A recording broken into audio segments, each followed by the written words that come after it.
इस चैप्टर में ये कुछ कहानी है जो ऑलरेडी डिस्कस हो चुकी है up to shear modulus. Now we are going to start bulk modulus. Heading डालनी है आपको बल्क मॉडुलस।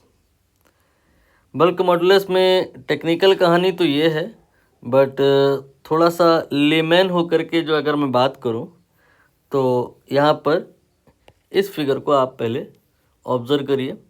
यहाँ पे कोई ये एक आदमी है जिसे मैंने स्क्वायर से रिप्रेजेंट करने की भी कोशिश की है। इसे दबाया जा रहा है, लेफ्ट से भी फोर्स लग रहा है, राइट से भी लग रहा है।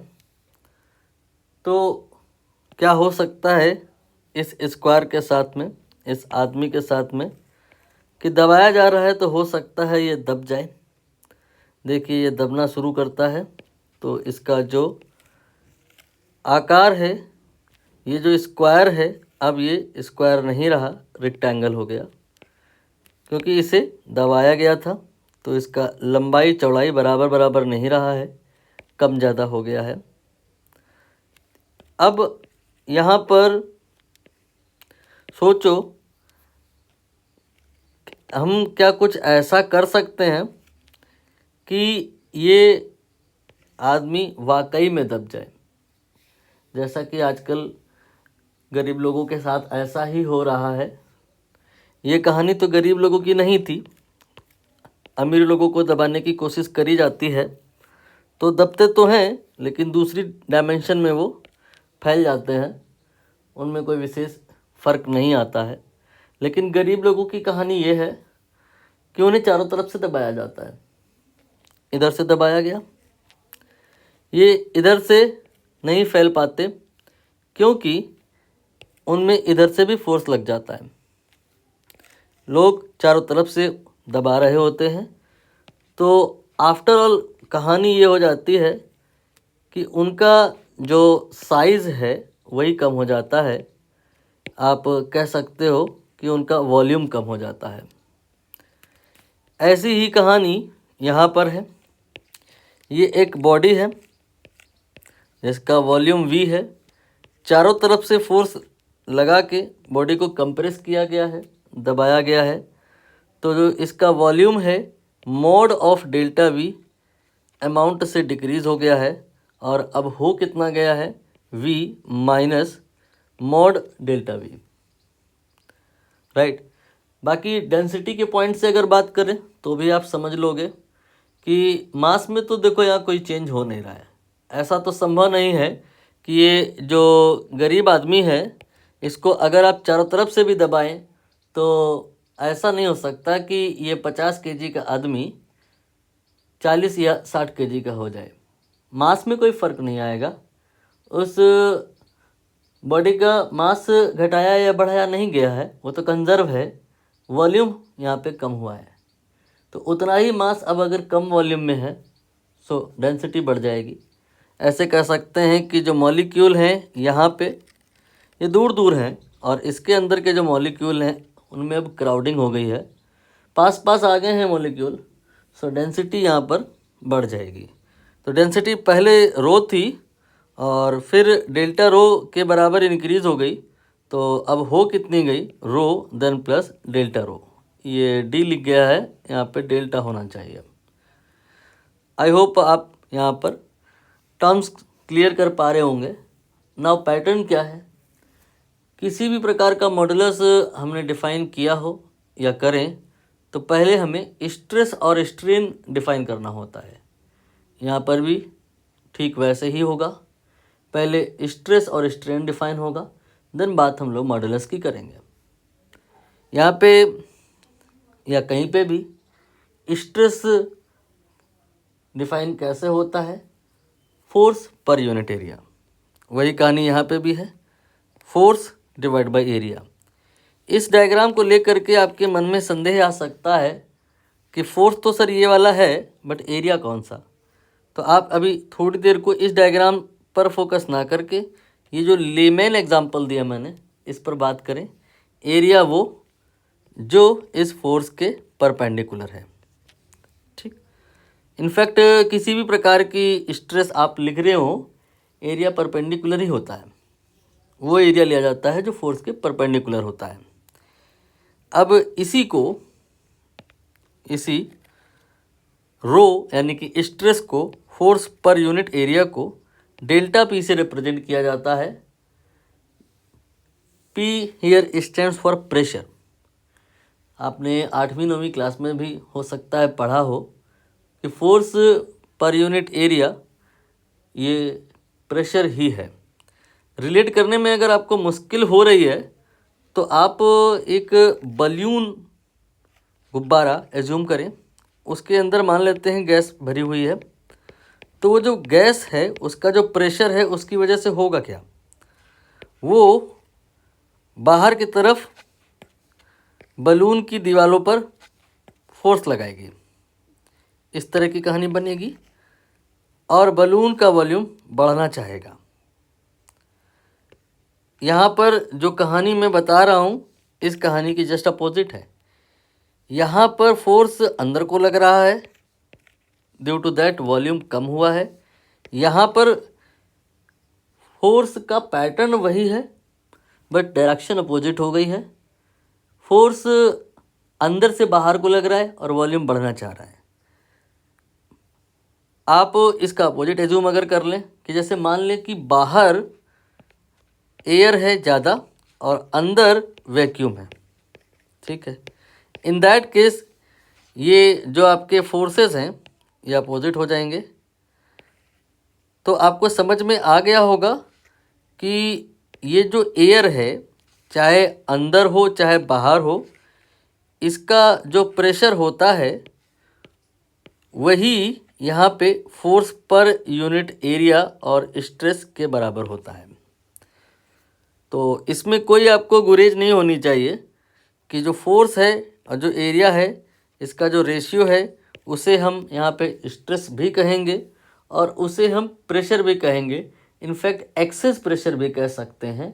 एक्सेस या डेल्टा वर्ड अभी थोड़ी देर के लिए आप इग्नोर करें, क्वेश्चन कुछ करेंगे तो समझ में आ जाएगा। एक्सेस का मतलब सिर्फ इतना ही है कि जैसे ये आपने जो बलून लिया है, यहाँ बाहर भी एयर है अंदर भी एयर है, तो शुरुआत में बलून में अंदर और बाहर दोनों बराबर बराबर मात्रा में एयर है, तो वॉल्यूम ना कम होगा ना ज़्यादा होगा। लेकिन बाहर अगर जो एयर का अमाउंट है वो ज़्यादा हो जाए तो करस्पॉन्डिंग टू दैट प्रेशर ज़्यादा हो जाएगा। वही एक्सेस प्रेशर इस बलून के वॉल्यूम को कम करने के लिए रिस्पॉन्सिबल होगा। तो हम स्ट्रेस को प्रेशर भी कहेंगे, गलत नहीं है, बट सही मायने में एक्सेस प्रेशर होता है। नाउ जब आप ये फोर्स अप्लाई कर रहे हो उसकी वजह से जो एक्सेस प्रेशर डेवलप हुआ है इस बॉडी में, उसकी वजह से वॉल्यूम चेंज कितना हुआ है, मॉड ऑफ डेल्टा वी, ठीक है, एंड ओरिजिनल कितना था उससे आप डिवाइड कर दीजिए तो ये स्ट्रेन निकल आएगा। ये स्ट्रेन का फॉर्मूला है। बाकी मैंने यहाँ एक माइनस अप्लाई किया है, कारण है उसका कि यहाँ पे मॉड मैंने लगाया है, ये मॉड विद माइनस ओपन होगा। क्यों? क्योंकि वॉल्यूम डिक्रीज हुआ है। स्ट्रेस और स्ट्रेन डिफाइन हो गया है और अब हम लोग मॉडुलस डिफाइन करेंगे। पैटर्न वही होगा जो हमेशा से रहा है। Stress directly proportional to strain. जब दो चीज़ें डायरेक्टली प्रोपोर्शनल होती हैं तो उनका जो रेशियो होता है वो कांस्टेंट होता है और फिर इसका नामकरण किया जाता है। यहाँ पे इसका नाम है बी। कुछ लोग इसे के से रिप्रेजेंट करते हैं, बड़ा के या छोटा के, all are equally correct. Now यहाँ पर हमें ये नोटिस करना है कि जब कहानी यंग मॉडुलस के टाइम की चल रही थी, दैट टाइम जो स्ट्रेस था जो स्ट्रेन था उनके क्या नाम थे? स्ट्रेस स्ट्रेन ये सब लॉन्जिट्यूडनल वर्ड वहाँ पे यूज़ किए गए थे। स्ट्रेस का पूरा नाम लॉन्जिट्यूडनल स्ट्रेस, स्ट्रेन का पूरा नाम लॉन्जिट्यूडनल स्ट्रेन। शियर मॉडुलस के टाइम पे स्ट्रेस और स्ट्रेन इनका क्या नाम था? Shear stress, shear strain, and जो मॉडुलस था उसका नाम था शियर मॉडुलस। दिस टाइम जब बल्क मॉडुलस पढ़ रहे हैं तो स्ट्रेस और स्ट्रेन इनका क्या नाम होगा? पूरा नाम, इनका पूरा नाम होगा बल्क स्ट्रेस, बल्क स्ट्रेन, और जो मॉडुलस आएगा उसका नाम बल्क मॉडुलस। अब यहाँ पर इसे कुछ लोग बी नहीं लिखते हैं, 1/c लिखते हैं, तो सी का कोई एक दूसरा नाम होता है, इसे कहते हैं कंप्रेसिबिलिटी। इसे आपने याद करना होगा, इस पर विशेष डिस्कशन नहीं करेंगे, बट क्वेश्चन मिलेगा। बस इतना ही पर्याप्त है जान लेना कि जो बल्क मॉडुलस है उसका जो रेसिप्रोकल होता है वही कंप्रेसिबिलिटी होता है। अब यहाँ पे बल्क मॉडुलस का फॉर्मूला पूछा जाए तो ऑलरेडी लिखा हुआ है, stress by strain, unit and dimension. इस पर टाइम किल नहीं करना है, ऑलरेडी सब डिस्कस हो चुका है। मैं बता चुका हूँ कि किसी भी प्रकार का मॉडुलस हो, इवन चाहे स्ट्रेस हो और चाहे प्रेशर हो, सब डायमेंशनली इक्वल हैं, सबकी यूनिट सेम होती है। स्ट्रेस और स्ट्रेन के बीच में ग्राफ अगर बना है तो उसका स्लोप निकालेंगे, परपेंडिकुलर डिवाइड बाय बेस करेंगे तो आप बल्क मॉडुलस निकाल ले जाएंगे। ये वाली बात नहीं पूछी जाती है। ये सब बातें वाई यानी कि यंग मॉडुलस के टाइम पे ज़्यादा इंपॉर्टेंट होती हैं, बाकी नहीं पूछी जाती हैं। बस ये याद रखना है ये मटेरियल प्रॉपर्टी है, मतलब as long as material and temperature constant है। जैसे मान लेते हैं हम वाटर की बात कर रहे हैं, रूम टेम्परेचर पे बात कर रहे हैं, तो उसका जो बल्क मॉडुलस है वो कांस्टेंट होगा। मतलब जैसे कि अगर ये 2 है तो आप अगर प्रेशर मान लेते हैं 10 अप्लाई करते हो तो जो उसमें स्ट्रेन आएगा वो 5 आएगा, और अगर आप स्ट्रेन चाहते हो कि 10 आए तो प्रेशर आपको 20 अप्लाई करना पड़ेगा। आप चाहते हो कि स्ट्रेन 30 आए तो आपको यहाँ पे जो प्रेशर है वो 60 अप्लाई करना पड़ेगा। इस डेटा को यहाँ पे इसलिए लिया गया है कि मैं समझा पाऊँ कि for a given material and temperature जो ये आपका बी है not going to change, remain constant. If you will increase strain accordingly stress will increase in same proportion, in same ratio. 5 से ये 10 2 गुना हुआ तो 10 से 20 हुआ। Stress and strain in same proportion will change but B will not change because here we are saying कि material and temperature is constant। ये material property का meaning मैं आपको बताया। अब यहाँ पर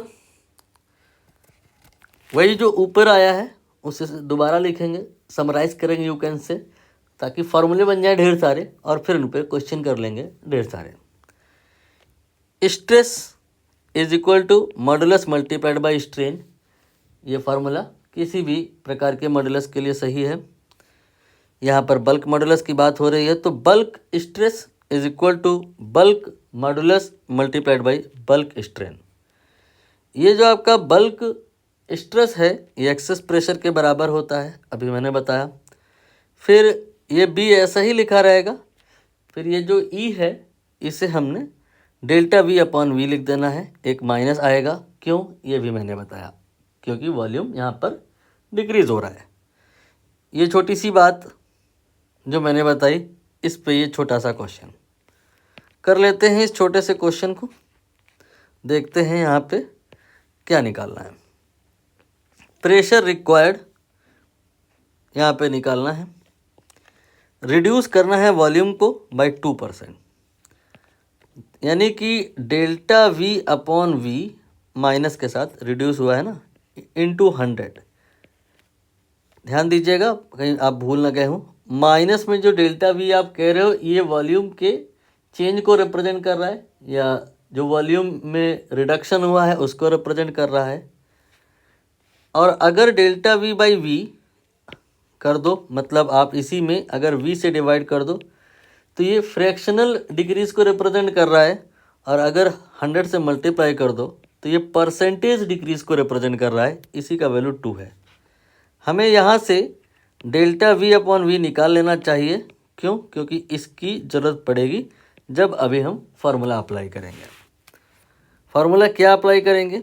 access pressure is equal to bulk modulus multiplied by strain. यहाँ पे डेल्टा पी निकालना है। बल्क मॉडुलस क्वेश्चन में दिया हुआ है 3 × 10⁻10 और इस चीज़ का वैल्यू हमने यहाँ पे निकाला है, रख देते हैं। आंसर यहाँ पे आ जाएगा 3 × 2, ये तो 6 हो गया, 10 - 2 ये 8 हो गया, ये आंसर आ गया। थ्योरी पर आ जाइए वापस, ये थ्योरी है। अब यहाँ पर वही बात है, घुमा फिरा करके कान दूसरी प्रकार से पकड़ लेना है। इसी फॉर्मूले को हमें फिर से लिखना है, बी का वैल्यू देखना है कितना आएगा। तो ये आएगा डेल्टा पी और ये पूरा ब्रैकेट इस डेल्टा पी के डिवाइड में आ जाएगा। तो delta P divide by that bracket, इस पर भी क्वेश्चन है। यहाँ पर मैं इसे कॉपी कर ले रहा हूँ क्योंकि अभी आपको हो सकता है ये याद ना हुआ हो, 2-4 बार में याद हो जाएगा। हम लोग अब इस क्वेश्चन को करने जा रहे हैं। ये लीजिए, जो फॉर्मूला कॉपी किया था उसे यहाँ पर मैं पेस्ट कर दे रहा हूँ। देखिए यहाँ पर क्या पूछा गया है, बल्क मॉडुलस का रेशियो पूछा गया है, यानी कि 2 केस होंगे। Certain pressure P applied 1 litre water, ये पहला केस है। दूसरा 2 लीटर वाटर। तो यहाँ पर हमने पार्टीशन किया, केस 1 केस 2। पहले वाले केस में जो वॉल्यूम वाटर का लिए हैं आप, वो 1 लीटर है, और दूसरे वाले केस में ध्यान दीजिए वाटर नहीं है, लिक्विड बदल गया है। अगर क्वेश्चन ऐसा होता कि वाटर ही है तो हम इसको सॉल्व ही ना करते, कह देते कि मटेरियल और टेम्परेचर तो वही है, बदला ही नहीं है दूसरे केस में आपने, तो बल्क मॉडुलस क्यों बदलेगा। फिर वहाँ पर रेशियो 1 आता। लेकिन यहाँ पे जो दूसरा केस है वहाँ पे 2 लीटर ऑफ वाटर नहीं का है, लिक्विड का है। वो लिक्विड कुछ और भी हो सकता है, इसलिए हमें पूरा सॉल्व करना पड़ेगा। अब यहाँ पे सर्टेन प्रेशर P अप्लाई किया, डेल्टा P की वैल्यू P ही ले लेनी है। वाटर गेट कंप्रेस्ड, अभी जो मैंने पुराना क्वेश्चन कराया उससे आपको समझ में आ गया होगा कि minus delta V upon V 0.01 नहीं है, परसेंट में दिया है तो 100 से डिवाइड कर लेंगे, तब जाके फ्रैक्शनल डिक्रीज आएगा। इसके बाद में और अगर आप रीड करें, जो दूसरा केस है उसमें एक्सेस प्रेशर तो उतना ही रखना है, बट जो वॉल्यूम है वो उतना परसेंट चेंज नहीं हुआ है। ये 0.03 divide by 100। I hope clear हो गया होगा। ठीक है, अब इसके बाद में हम इस फॉर्मूले को अप्लाई करेंगे। तो पहले वाले केस में जो B आएगा डेल्टा P, इसकी वैल्यू 1 होगी, डिवाइड बाई इस फैक्टर की वैल्यू 0.01 डिवाइड बाई 100। इसके बाद में दूसरे वाले केस में बात करेंगे, डेल्टा P ये तो वही है, डेल्टा V अपॉन V, इसकी वैल्यू 0.03 डिवाइड बाई 100। हमें रेशियो निकालना है, तो इन दोनों को हम क्या करेंगे, डिवाइड कर देंगे। डिवाइड करेंगे तो कॉमन चीज़ें कैंसिल हो जाएंगी, ये 100 कैंसिल हो जाएगा, डेसिमल कैंसिल हो जाएगा, और जो आएगा वो आएगा क्या, 1/1 ये पहले वाले के लिए, फिर 1/1 ये पहले वाले के लिए, फिर 1/3 ये दूसरे वाले के लिए। तो यहाँ से after all 3 will be the value of ratio. जैसे आप 3/x के इक्वल कराएंगे तो यहाँ से x आ जाएगा जिसकी वैल्यू 1 होगी। ये क्वेश्चन हो गया है। अगला क्वेश्चन देखते हैं। अगला क्वेश्चन या थ्योरी, पहले थ्योरी देख लेते हैं। यहाँ पर इसी फॉर्मूले को दोबारा से लिखा गया है, लेकिन उस पर क्वेश्चन नहीं है, आगे के चैप्टर्स में आपको मिलेगा। अंतर क्या है इसमें और इसमें? यहाँ जहाँ डेल्टा पी है वहाँ पे डी पी किया गया है, जहाँ ये डेल्टा वी है वहाँ डी वी किया गया है। ऐसा क्यों किया गया है या कब किया जाएगा? जब चेंजेस बहुत कम होंगे। जब आपने जो एक्सेस प्रेशर अप्लाई किया है, बहुत कम अप्लाई किया है, दैट टाइम वॉल्यूम में जो चेंज होगा वो भी बहुत कम होगा। इनफाइनाइटली स्मॉल चेंजेस या डिफरेंशियल एलिमेंट के टर्म में जब बात हो रही होगी तब इस फॉर्मूले का यूज होगा। अभी ज़्यादा डिटेल में नहीं जा रहा हूँ, क्वेश्चन नहीं है, आगे आएगा आपका उसमें काइनेटिक थ्योरी ऑफ गैस वाले चैप्टर में।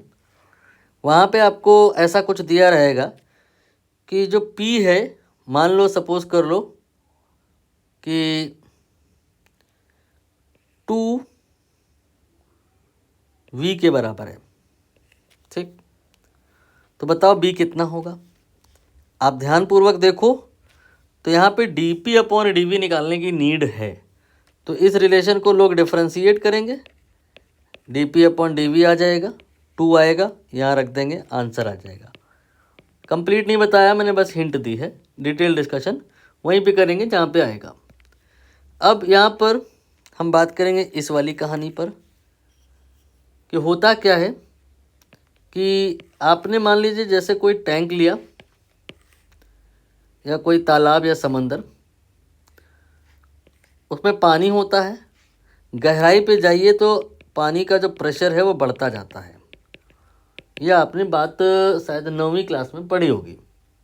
जैसे जैसे आप नीचे की डायरेक्शन में जाते हो वैसे वैसे प्रेशर वहाँ पर एक्सेस प्रेशर कह सकते हैं, बेहतर होगा।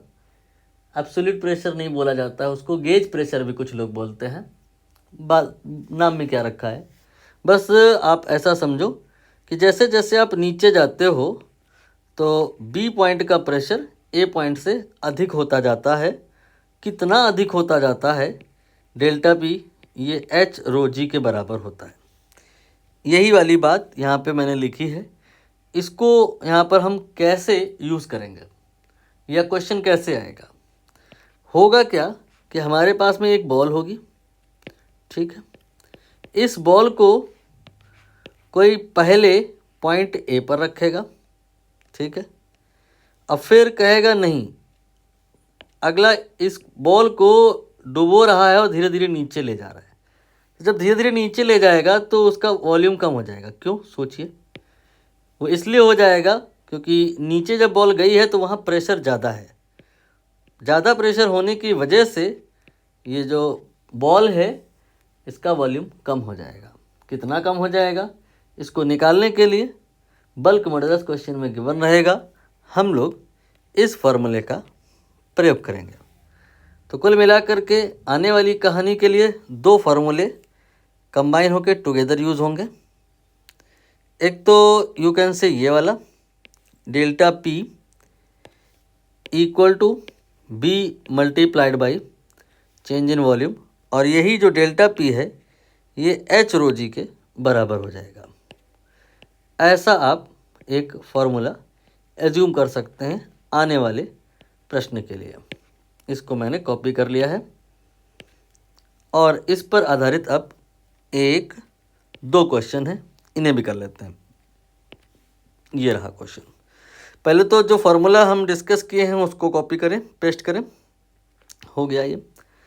अब देखिए यहाँ पर क्या पूछा गया है, डिक्रीज इन वॉल्यूम, ये पूछा है इन्होंने, नहीं डिक्रीज इन वॉल्यूम दिया है, पूछा है कि कितनी गहराई पे एच कितना रखें जिससे कि वॉल्यूम इस बॉल का 0.02% कम हो जाए। तो ये जो 0.02 है ये नहीं, डिवाइड बाय 100, ये है वैल्यू किस चीज़ का, minus delta V by V का, यानी कि इसका वैल्यू हमें नोन है 2 इंटू 10⁻⁻⁴, इसी को लिखा है मैंने। बल्क मॉडुलस क्वेश्चन में कहीं ना कहीं ज़रूर दिया होगा, ये रहा बल्क मॉडुलस 9 इंटू 10⁸ एच, ये तो हमारे लिए क्वेश्चन मार्क है। इसके बाद में डेंसिटी का बारी आएगा, ये दिया हुआ है, न दिया गया हो तो हमें बाय डिफ़ॉल्ट इतना ही लेना होता है। और जी, इसकी वैल्यू दी हुई है। Rest is calculation which is easy, answer will be 18। Next यहाँ पर आएगा दूसरा क्वेश्चन। ये वाला क्वेश्चन हो गया है, अब इसकी बात करेंगे। मुझे नहीं लगता कोई इसमें खास नई थीम होगी, वैसी ही कुछ मिलती जुलती थीम होगी। वही फार्मूला मैंने फिर से लिख दिया है। देखिए यहाँ पे क्या पूछा है, उल्टा कर दिया है, इस बार डेप्थ दे दी है और वॉल्यूम में क्या चेंज आएगा ये पूछ लिया है। तो यहाँ पे एच के स्थान पे 4000 रखना है, डेंसिटी ऑफ वाटर 10⁻³ रखना है, जी की वैल्यू 10 रखना है, बी की वैल्यू क्वेश्चन में कहीं ना कहीं दी ही होगी, ये रही 2 इंटू 10⁻⁹। और फिर यहाँ पे आप जब सॉल्व करेंगे तो डेल्टा वी बाई वी जो ब्रैकेट में है वो निकल आएगा। आई थिंक यही पूछा है, फ्रैक्शनल कंप्रेशन पूछा है, डेल्टा वी बाई वी पूछा है, प्लस माइनस का कोई चक्कर अपना लीजिएगा, मैग्नीट्यूड में आंसर करिएगा, 2 आ जाएगा। आएगा तो 2 इंटू 10⁻⁻², लेकिन उसे आप जब कंपेयर करेंगे तो यहाँ से अल्फ़ा की जो वैल्यू आएगी वो 2 आ जाएगी। वापस थ्योरी में आ जाते हैं, ये रही थ्योरी। अगला जो कंसेप्ट है वो है ये क्या चीज़ है। बिगिनिंग में ही मैंने बताया था कि जब गरीब को आप दबा रहे चारों तरफ से तो गरीब का मास नहीं बढ़ जा रहा है, मास नहीं चेंज हो रहा है। Mass, volume, density, these are relatable. Mass is equal to volume multiplied by density. Density is a material property.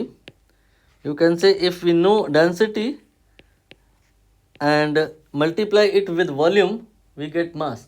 Mass not going to change. Volume if you increase, density will decrease. जो defining procedure था उसमें आप force ऐसे लगाए थे कि volume decrease हुआ था, इसीलिए वहाँ डेंसिटी इंक्रीज हुआ था। तो फिर यहाँ पर हम इनमें जो चेंजेस आए हैं, किनमें, डेंसिटी में और वॉल्यूम में, उनको रिलेट करेंगे। कैसे करेंगे, थोड़ा एरर का कॉन्सेप्ट अगर आपको आता हो तो ज़्यादा अच्छा होगा। Rho is equal to M by V होता है, जो कांस्टेंट चीज़ होती है हम उसे डिलीट कर देते हैं, तो rho is equal to 1 by V हो जाएगा। और हम इसे v की पावर अब -1 लिखेंगे, ठीक है। एरर का कॉन्सेप्ट ये होता है कि जहाँ पे रो लिखा है, जैसे मान लो कहीं पे a बराबर b की पावर 7 लिखा है, तो जहाँ पे a लिखा है वहाँ पे आप dA बाई ए लिख लीजिए, डेल्टा भी लिख सकते हैं। और जहाँ b लिखा है वहाँ dB अपॉन b लिख लीजिए, और इस 7 का क्या करें, ये मल्टीप्लाई में आ जाएगा। ऐसा ही कुछ यहाँ होगा, जो ये रो है उसकी जगह डेल्टा रो अपॉन रो आएगा, और जो वॉल्यूम है उसकी जगह डेल्टा वी अपॉन वी आएगा। -1 का क्या करें, ये मल्टीप्लाई में आएगा। तो minus delta V upon V कहीं अगर जो लिखा है, in place of that what we can write delta rho upon rho, तो यही तो लिखा है। अब इस बात का हम ऊपर बताई गई बातों में यूज़ करेंगे, क्योंकि minus delta V upon V यहाँ दिखाई दे रहा है, जहाँ कहीं दिखाई दे रहा है उसके स्थान पे ये रखा जा सकता है, ठीक है।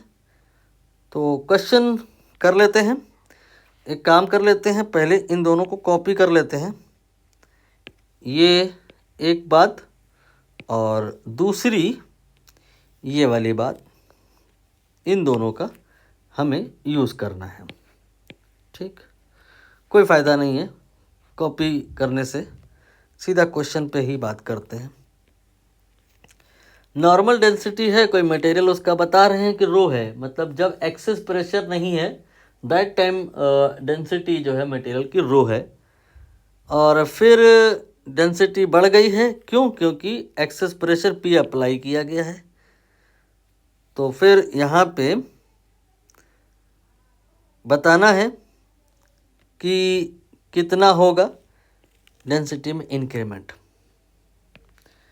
तो जो फॉर्मूले इस्तेमाल होने हैं उन्हें लिख लेते हैं।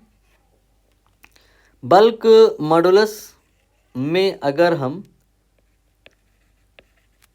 Fractional decrease in volume multiply कर दें तो एक्सेस प्रेशर आ जाएगा। ठीक, अब यहाँ पे minus delta V upon V मैंने बताया कि ये आपका इक्वल होता है डेल्टा रो अपॉन रो। तो यहाँ से जो डेल्टा पी आएगा that will be B multiplied by delta rho upon rho. देखिए क्या इस फॉर्मूले से बात बनेगी। इस फॉर्मूले में डेल्टा पी के स्थान पे आपने पी रखना है, बी की जगह पे बी ही रखा रहने दो। डेल्टा रो अपॉन रो यहाँ से निकाला जा सकता है। निकालना डेल्टा रो अपॉन रो नहीं है, फ्रैक्शनल इंक्रीज इन डेंसिटी ये नहीं निकालना है, हमें निकालना है increase in density delta rho. तो इसको आप पी के साथ मल्टीप्लाई में ले लीजिए और बी डिवाइड में आ जाएगा। आई थिंक आंसर आ गया है। रो पी डिवाइड बाई ये जो बी है उसी को ये के कह रहे हैं। सिंबल कोई पेटेंट नहीं है, ये के कह रहे हैं तो आप मान लीजिए। कहानी आगे आएगी जो इस जगह पे पहुंचेगी। यहाँ पे डेल्टा वी अपॉन वी को 3 times delta R by R के बराबर कराया गया है। क्यों और ये कब होता है? Most of the time unless यहाँ पर ना बताया जाए तो प्रोटोटाइप या डिफ़ॉल्ट कंडीशन है कि बॉडी स्फेरिकल होगी। बॉडी का जो शेप होगा वो स्फेरिकल होगा। ये लीजिए, स्फेरिकल बॉडी पर आप जब चारों तरफ से फोर्स लगाते हो तो आपने कहा कि उसका कम हो जाएगा।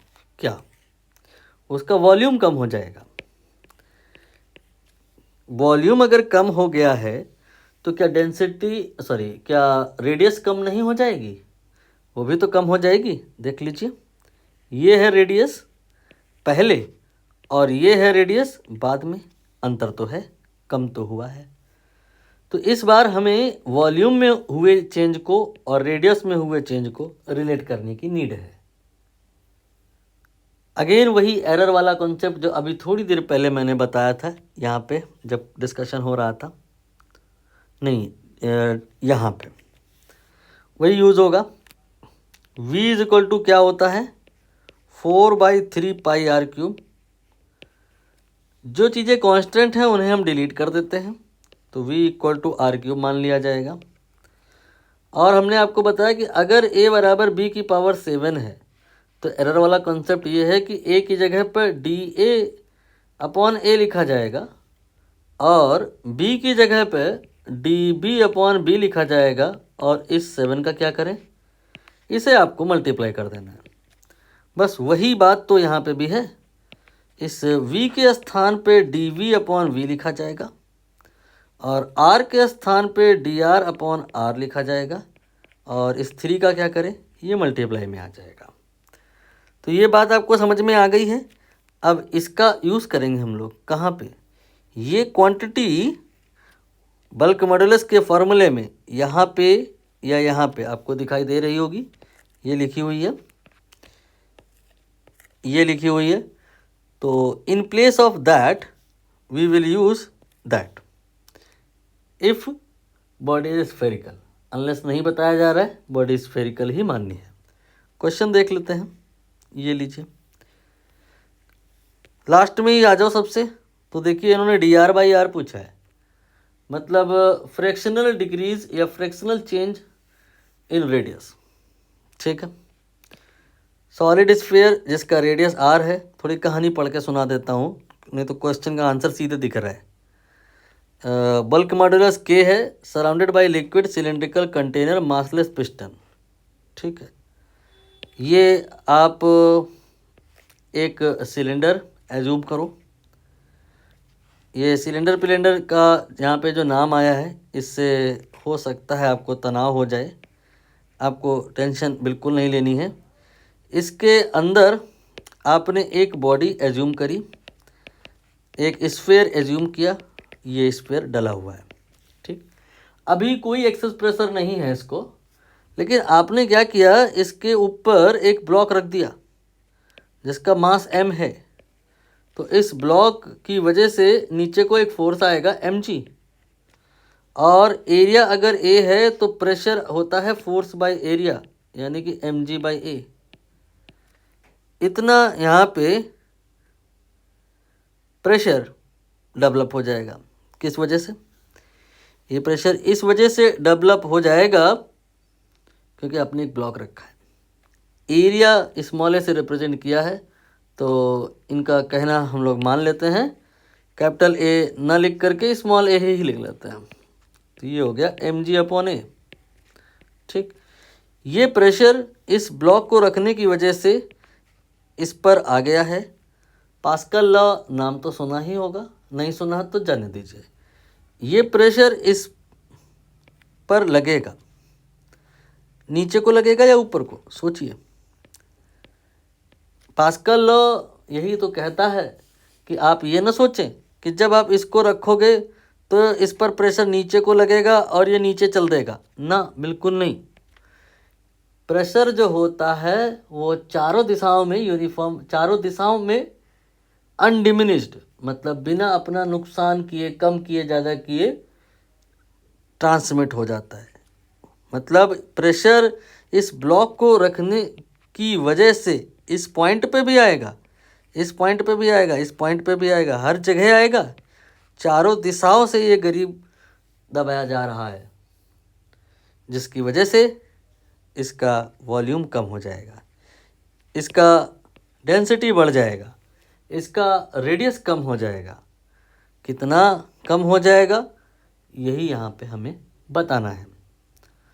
तो जो आपका डेल्टा पी होता है, यानी कि स्ट्रेस या एक्सेस प्रेशर, ये होता है B multiplied by delta V upon we.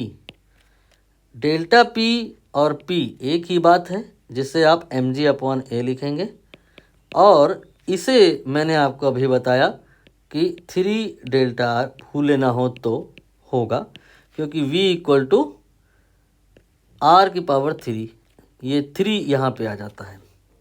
अब यहाँ से डेल्टा आर बाई आर आप निकाल लो। करना क्या होगा, इस 3 को इसके साथ में मल्टीप्लाई करना है। माइनस प्लस का कोई इशू नहीं है, कोई भी आंसर ऐसा नहीं है जो प्लस हो दूसरा माइनस हो, सारे पॉजिटिव हैं। इसलिए mg, देन ये a और 3 मल्टीप्लाई कर रहा हूँ, b भी कर रहा हूँ, तो 3ab। देखिए अगर आंसर कहीं आ गया हो तो mg अपॉन 3ab, सी वाला। ठीक है। एक्चुअली यहाँ पर आपको हो सकता है चीज़ें न समझ आई हो लिटिल बिट, बिकॉज इन्होंने बल्क मॉडुलस के लिए p का प्रयोग किया है, सॉरी k का प्रयोग किया है, और हमने b का यूज़ किया है। कोई गलत नहीं है, दोनों ही लोग सही हैं। बल्क मॉडुलस का सिंबल b, छोटा k, बड़ा k, कुछ भी ले सकते हैं। देखिए कुछ जो अगर रह गया हो तो, हाँ, एक ये मिक्स्ड वैरायटी का क्वेश्चन रह गया है। थोड़ा बैटरी लो हो गई है और क्वेश्चन हार्ड है, समय ज़्यादा लेगा। आप इसे स्वयं से करिएगा, मैं डिस्प्ले कर दे रहा हूँ क्वेश्चन को, तो चाहे तो आप अभी कर लो, ऑल्दो कर नहीं पाएंगे, बहुत मुश्किल है। तो वीडियो सोल्यूशन इसका अवेलेबल है, आप उसे देख लीजिएगा। हम लोग इस क्वेश्चन को डिस्कस नहीं करेंगे अभी, इसका आपको सेपरेट वीडियो सोल्यूशन मिलेगा, डिटेल में होगा, तो वही देख लीजिएगा। हम लोग स्टार्ट अगले सेशन की जो करेंगे वो नेक्स्ट हेडिंग से करेंगे। आई थिंक पॉइजन रेशियो होगा, वो नहीं, थ्योरी आने दीजिए, ये तो क्वेश्चन हो गया। और थ्योरी अब जो आगे है हमारी वो पॉइजन रेशियो से होगी। जी हाँ, Poisson ratio and relation between elastic modulus. जो आपके तीन है ना, वाई और शेयर मॉडुलस ईटा और बी, ये जो तीन हम लोग पढ़े हैं इनको रिलेट करना होगा। इस पर डिस्कशन अगली क्लास में करेंगे। शुक्रिया, थैंक यू वेरी मच।